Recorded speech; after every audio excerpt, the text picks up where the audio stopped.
3, 2, 1. Hi ladies and gentlemen of YouTube, this is StickGuy187 here.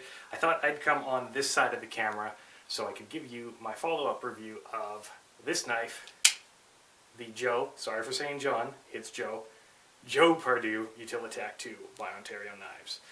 So I've had it for a week and I've been using it as my exclusive everyday carry knife, EDC, and I've been putting it through its paces, doing some general office work, opening boxes, letters, cutting paper, cutting cordage, cutting tape, going through some rope, and then I've been doing some tests to make sure it's good enough for you guys.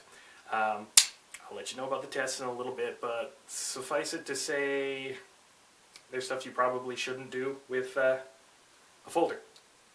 So, if you remember my first video, I said it fit comfortably in the grip. Still has. All week, my hand has not felt any fatigue while carrying this knife. I do wish maybe the scales were a little grippier. They're made of Zytel.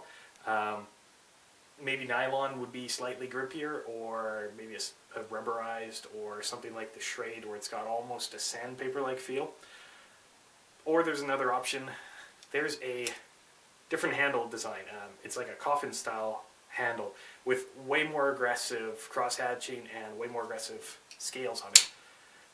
Unfortunately, that wasn't available on Amazon.ca when I bought this. I have seen it on .com and Knife Depot and a couple of other places. I couldn't get it, so I've got this one. What I did to it was the regular tests were your standard letter opening, and I got to admit, this partial flat grind, it's got a little bit of stock here and then this flat grind here, held up really well to everything, from opening envelopes to cutting cordage to the really insane tests I was doing. The angle of the blade itself, the grind of it, is actually about 20 degrees on either side, a 40-degree grind, I believe. After all the abuse I put it through, is it still sharp? Well, let's find out. So,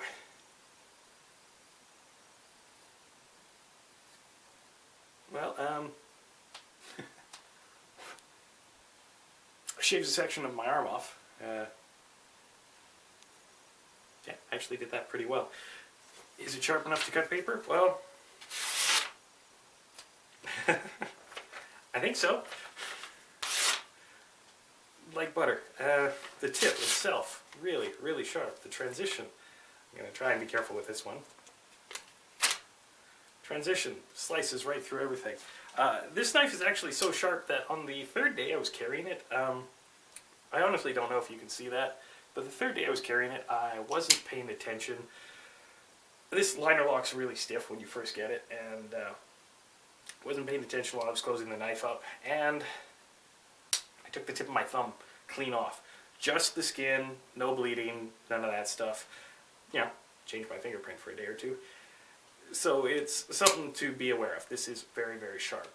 I want to thank everyone who made comments on my first video and let me know what kind of stuff you guys want to know, like the grind, you know, the coating, the blade type, the handles, you know, the centering, the bushings, all of that. It's really helpful. It really does help me get that information to you guys, and helps me learn too. Centering on this thing was actually pretty good right off the bat. Out of the box, it was slightly off-center to the left. Not really noticeably. I only actually noticed it when I put it down and held a ruler to it. After all the abuse I've put it through, the blade lockup is still really good. The liner lock's really nice. It's still fully engaged. There's no blade play left or right. That's the handle moving, not the blade. The tip is still perfect. There's no rollover on the blade. I haven't had to sharpen this thing this week. The steel is AUS 8A, which I guess is comparable to a 440B. And I guess AUS A is what SOG has been using exclusively for their knives. So it's stainless steel, which to me means you don't actually need this EDP coating. It's powder coating. You know, run an electric current, spray the powder into the air, it attracts to the knife, and you bake it. It's the same principle as like your Boston pizza chairs. They're powder coated too. Does it need it? If it's stainless steel, I don't think so. Is it tactical? Yeah. Do I like it? Okay, yes, I'll admit I do. The few different blade options that I saw, you could get a spear point blade, you could get that full serration along here with the tanto point, you can get it in black, you can get it in a polished silver finish. I don't have the other ones to compare to for you guys. I wish I did, so I could actually tell you which one I prefer. To me, the tanto is the most utilitarian, just for my work. Like I said, I'm doing a lot of boxes, envelopes, cordage, stuff like that. The tests that I actually did, some of the tests that I did in the garage, I've got a target. It's a 3x3 by about 4 foot piece of kiln dried oak that I use as a target for a lot of the weapons tests, for the hawks, the weapons, the knives, all the stuff that I'll be showing you guys in the future. And it's great for getting out your aggressions. I took this thing and I hacked on that, and I mean full, trying to process the wood basically. You know, emergency situation, I need to get through a piece of oak for whatever reason. It's trying to kill my family. I don't know. But I hacked on it for about 5 or 6 minutes, and like I said, the lockup is great. This thing's got twin, I believe they're brass, highly polished brass bushings on either side of the blade. And it seems to keep it really centered really well, and I mean, the lockup, yeah. You shouldn't do that with a folder. It's not the greatest idea. It's more a fixed blade knife, or, you know, an axe or a machete. Anything but this. But this held up really, really well. Right after that, I put it in the vise and put about 60 pounds of weight just on this end. Actually, about as close to the end as I could without getting to this clip. And 65 pounds of weight on it for about 2 hours. Nothing on TV. I figured I'd watch it. No, I put the camera on it. There was no movement. The lockup never gave at any point. You know, if it passed those tests, it's going to pass your everyday carry test. You're not going to be using this to pry your way through a steel door. You're not going to be using this to punch through the hood of a car. You probably could. I don't recommend it. It's a great everyday carry. You know, something to throw into a backpack as part of your bug out bag, whatever. You will notice I still have that lanyard on there that I said I was going to get rid of. I changed my mind. It's kind of growing on me. When I switched it from the tip down carry, which is how it originally came, to the tip up carry, I found that the lanyard actually, if it's clipped in my pocket and I've got the lanyard dangling out of the pocket, not really noticeable in dark pants. It guides my hand really nicely to the knife so I can get it out really easily, and I can find it in the dark or if I'm just not looking. Is it useful in a survival situation? I don't know. Maybe I'll test that out. Paracord's probably better, but I haven't made one yet. I mean, the knife itself is really, really, really nice. The one thing to note is if you're going to switch from tip down to tip up, or you're going to go to a left-handed carry, this affects most of the tip up carry. The scales here get a little bit thicker at the back, so when you Loctite these in, and I do recommend Loctiting them, otherwise they will move. When you Loctite the last one in, you have to reef on it a little bit so that it actually touches that liner. The liner itself, some people are asking, is it skeletonized? Not that I can see. There's a spacer on the spine of the blade, which, when I chopped the tip of my thumb off, that's where I found the skin. I mean, it's a great knife. You saw what it did to the paper.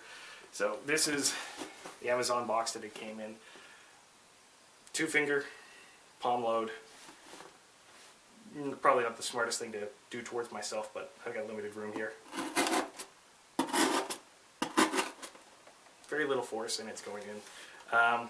Transition slash, I'm doing it with the grain. I'll do it against the grain as well. With the grain, worked out just fine. Against the grain, a little bit of compression. Tip slash, again, with and against. Tip slash, second one in, just fine. Against the grain, big one there, just fine. After all the abuse I put this thing through, you know, I like it. It's a great EDC. It will do almost everything. It chopped through copper wire without actually buggering up the blade or anything. I haven't had to sharpen this thing. I probably will, even though it's at a 20-degree grind. I like my edge polished.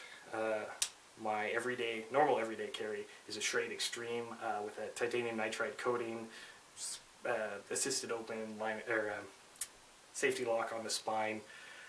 You can almost see yourself in that thing's edge.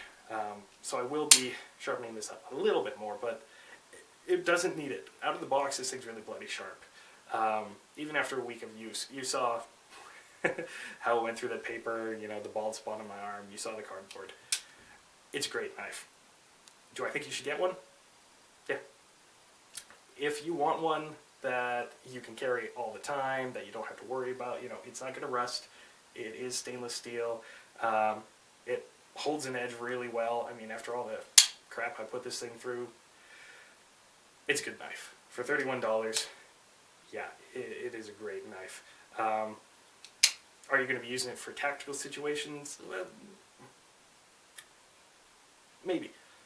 I don't advocate it, but it will work. I mean, it does do tip slash really well. The transition slash, I mean, if you do have to draw on someone, if you do have to, you know, do a reverse slash, it'll work. You saw how it went through the cardboard. It'll work. I don't advocate any of this, of course, but hey, if you do need it, it's there.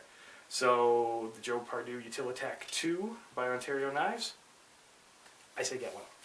So what's the next knife that you're going to see? Well, I'm going to film the video Wednesday night because I do want to put this thing through its paces a little bit more. I found a little more information online and a few more videos, and I want to see if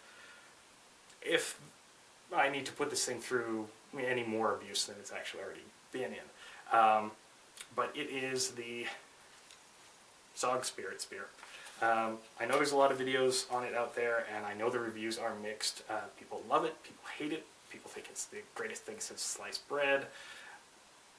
How do I feel? Well, I mean, truthfully, you'll have to watch the video. I'll do it Wednesday, I'll upload it Thursday, and until then, this is Stick Guy 187. Stay sharp.